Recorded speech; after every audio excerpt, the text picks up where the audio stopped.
Hello मेरे नौजवान दोस्तों, कैसे हो? सारी आशा उम्मीद करता हूँ सब घर पे बढ़िया होगा, मम्मी पापा खुशहाल होंगे और जिंदगी में तो कुछ करने के लिए परेशान होंगे। तो आज का एक नया टॉपिक आ गया है ओयो। ओयो में क्या है, एक नई चीज़ आई है कॉन्ट्रेक्चुअल आरजेड। कॉन्ट्रेक्चुअल आरजेड का मतलब ये है कि जो भी आपकी बुकिंग बन रही है होटल में, प्रॉपर्टी में जो भी बुकिंग बन रही है उसमें क्या है, अगर जैसे मान लीजिए आपकी बुकिंग बनी टोटल ओवरऑल, जैसे आपकी 10 रूम की इन्वेंट्री है, 10 रूम की अब ओयो के हिसाब से बनी 20, तो 10 बुकिंग ऑटोमेटिकली आपकी चेक इन होंगी। अगर वो चेक इन नहीं होती हैं तो उसमें क्या करना होगा, आपको कुछ भी नहीं करना होगा। उसमें करना तो जो है वो ओयो ही करेगी। आपके अमाउंट जो है उस 10 बुकिंग का जो भी कमीशन बनेगा वो अपना डेबिट कर ले करेगी। दूसरी बात ये है कि अब इससे आने से एक होटल पार्टनर को नुकसान ही होगा और फ़ायदा नहीं हो सकता मेरे पॉइंट ऑफ व्यू से। इसका मेरा समझाने का मतलब ये है कि जैसे मान लीजिए किसी बंदे ने, आज है 17 तारीख, 20 तारीख की किसी रमेश ने बुकिंग बनाई है, कोई होटल मान लीजिए, कोई भी रामलाल रेजिडेंसी मान लीजिए, रामलाल रेजिडेंसी में 10 रूम की बुकिंग बनाई किसी श्यामलाल ने आज ही बुकिंग बनाई और 18 तारीख को कैंसिल कर दी, 20 तारीख की बुकिंग थी। अब जब 20 तारीख आई, अब 20 तारीख में क्या हुआ, नई बुकिंग बनाई गई, नए लोगों ने बुकिंग बनाई, कुछ कॉर्पोरेट क्लाइंट्स ने बनाई, कुछ कपल्स ने बनाई, तो वो बुकिंग बनी। उसके बाद में होगा क्या, अब जो ओयो कंसिडर करेगा अपना, वो 20 बुकिंग कंसिडर करेगा उस दिन की। अब उसके हिसाब से वो 20 बुकिंग बनी उस दिन की।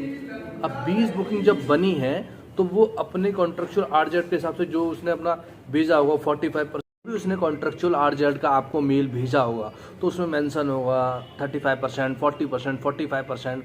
और कुछ मेरे जानकार है जिनकी प्रॉपर्टी पे 50% भी कॉन्ट्रेक्चुअल आरजेड ओयो की तरफ से मेल आया हुआ है कि आप इस चीज़ को मेंटेन करें।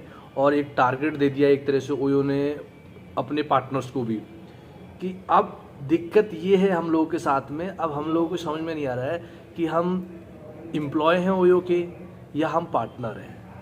अब दोनों में दिक्कत ये है कि ओयो के साथ हम काम करना चाह रहे हैं, पर ओयो क्या है, अब हमारे बारे में सोच नहीं रहा उस हिसाब से।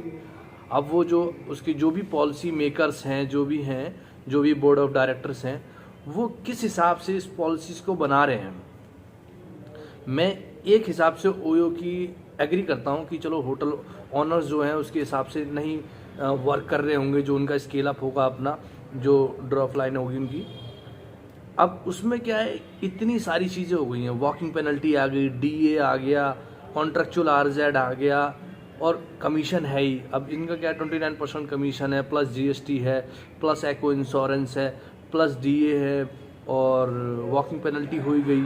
अब फोर्स चेक इन भी आ गया, और अब ये कॉन्ट्रेक्चुअल आरजेड भी आएगा। 7-8 चीज़ें जो हैं, अब इसने क्या है, इसे दबोच लिया है होटल ओनर्स को। अब इसमें क्या है, हमारे जैसे लोगों के लिए सरवाइव करना ओयो में बड़ा मुश्किल हो रहा है। इसलिए जितने भी होटल पार्टनर्स हैं सब ऑल्टरनेट ढूंढ रहे हैं, कुछ ना कुछ कि ओयो का कुछ ऑल्टरनेट मिले।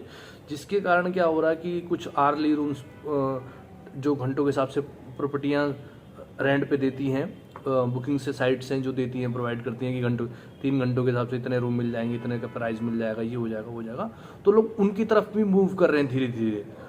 और अब क्या है, इसमें दिक्कत यही है कि अब घंटों के हिसाब से रूम देने लो तो होटल का स्टैंडर्ड नहीं लगता, फिर वो लगता है कि हम एक तरह से ब्रूथल चला रहे हैं, और वो फीलिंग नहीं आ पाती जो हमें एक फील चाहिए कि हम होटल चला रहे हैं, हम एक अच्छा काम कर रहे हैं, हम लोग सर्विस दे रहे हैं, हम जुड़े हुए हैं किसी चीज़ प्रकार से। अब ओयो के साथ में हम इतने टाइम से काम कर रहे हैं, ओयो हमारे साथ में काम कर रहा है, अब दोनों हम लोगों की जोड़ी बनी हुई है। अब उसमें क्या है, अब इतनी सारी चीज़ें हैं, जो भी उसका पॉलिसी मेकर्स हैं ओयो के, अगर वो इस चीज़ के बारे में सोचे ना कि भाई हमने ये पॉलिसी बनाई है, इसका क्या रिजल्ट आया, फीडबैक लें ग्राउंड से, कुछ जो पोर्टफोलियो ऑनर्स हैं ओयो के, या लगता है ओयो को कि इनसे राय लेनी चाहिए कि हमारी पॉलिसीज़ में क्या कमी है क्या नहीं। एम्प्लॉय के हिसाब से तो उन बहुत बढ़िया पॉलिसी है भाई, बहुत बढ़िया पॉलिसी है, उसमें कोई दिक्कत नहीं है। पर जो ग्राउंड पे एक्चुअलिटी है, जो रियलिटी है, वो तो जिसके ऊपर बीत रही है वही बता पाएगा, कोई दूसरा आदमी तो उसे बता नहीं पाएगा। इसीलिए मेरा ये मानना है कि जो भी पॉलिसी बनाई जा रही है इसमें अगर थोड़े से चेंजेस किए जाएँ तो ज़्यादा बेस्ट रहेगा, क्योंकि इस पॉलिसी से सिर्फ नुकसान हो रहा है, फ़ायदा नहीं हो रहा। और इससे क्या है, होटल पार्टनर जो है मोटिवेट नहीं हो रहा, डीमोटिवेट हो रहा है, इसलिए वो अल्टरनेट ढूंढना है। मैं जसवीर गौर मैं खुद चाहता हूँ कि ओयो के साथ काम करूँ, 2-4 प्रॉपर्टी और भी बढ़ाऊँ अपनी। और मेरे संगी साथी जो भी हैं, कुछ लोग मेरे साथी भी हैं जो मेरे को देख के समझते हैं कि भाई जसवीर गौर ने होटल से इतना इतना सब कुछ कर रहा है और भी होटल बढ़ा रहा है, तो वो भी होटल बढ़ाए। पर अब मैं क्या है, उनको इस काम में आने के लिए मोटिवेट नहीं कर पाता। वो इसलिए नहीं कर पाता क्योंकि ओयो का इतना कमीशन बढ़ता जा रहा है और नई नई पॉलिसीज आ रही हैं जिसमें शिकंजा कसता जा रहा है, और होटल ओनर्स को जो भी है रेंट निकालने में और भी चीज़ें करने में बहुत मुश्किल हो रही है, परेशानी हो रही है। स्टाफ भी है, पहले मैं अपने स्टाफ की सैलरी 10 तारीख को दे देता था, अब क्या है 15 तक खींचने लगी है। फिर अब उसके लिए भी हमने एक पॉलिसी बनाई, कुछ नया किया है कि भाई अब कुछ किया जाए कि जल्द से जल्द टाइम पे दिया, बाकी चीज़ें हम मैनेज करें।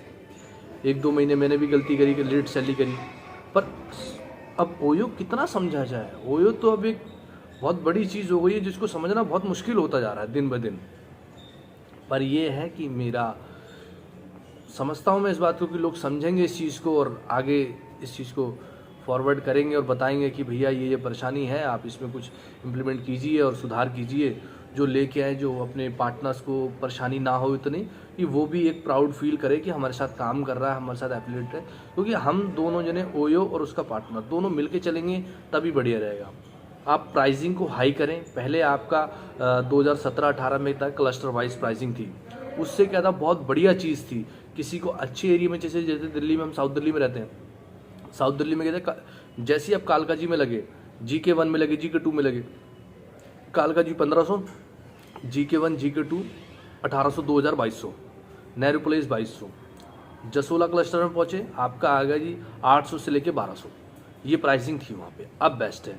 अब क्या है, GK1 हो, तुगलकाबाद हो, कोई सा भी है क्लस्टर हो दिल्ली का, अब क्लस्टर तो रह ही नहीं गया है। अब उसमें क्या है, सिर्फ कहीं भी बुक कर लो, अब 499 में, 599 में, ये बुक कर लो, वो कर लो। ऐसे थोड़ी ये चीज़ चलेगा। आप सोचिए, कोई होटल में जो आ रहा है अपना प्राइवेट टाइम एक्सपेंड करने के लिए या फैमिली के साथ आ रहा है, वो 500 रुपये का ही बजट है उसका। जिस बंदे को होटल के बारे में सोचना चाहिए, समझना चाहिए क्या है, अब 400-500 में आपने कर दिया, अब उसमें होटल के हो क्या रहा है, गेस्ट आता है लड़ाई झगड़ा करता है कि भाई तुमने इतने कर लिया। अब होटल वाला उससे एक्स्ट्रा पैसे मांगे तो भाई तो दिक्कत, अगर ना मांगे तो उसके लिए दिक्कत, क्योंकि वो सर्वाइव कैसे करेगा, रेंट कैसे निकालेगा और भी चीज़ें कैसे देखेगा, उसकी भी तो फैमिली है। अब इस चक्कर में क्या, गेस्ट को लगता है भाई मैंने तो बुकिंग बनाई 499 की, ये लो जी 499 की बुकिंग। अब कुछ होते हैं मान जाते हैं, जिनको हम कन्विंस कर पाते हैं, जिनको नहीं कर पाते वो 100 नंबर कॉल कर देते हैं। अब 100 नंबर कॉल करके भी कोई सॉल्यूशन होता नहीं है इस चीज़ का। बस ये कि हम भी परेशान, वो भी परेशान। अब मोस्टली क्या है, जो कॉल्स करते हैं वो जो सिंगल रहने आए वही हैं, कपल्स क्या है वो कॉल नहीं करते, वो डर जाते हैं। ठीक है, पर यही सॉल्यूशन है कि अगर आप उसका प्राइसिंग हाई कर पाएँ, क्लस्टर वाइज मॉडिफाई कर पाएँ तो ज़्यादा बेस्ट रहेगा, वो ज़्यादा बढ़िया चीज़ है। और ऐसी ही वीडियो देखते रहें। जय हिंद, जय भारत।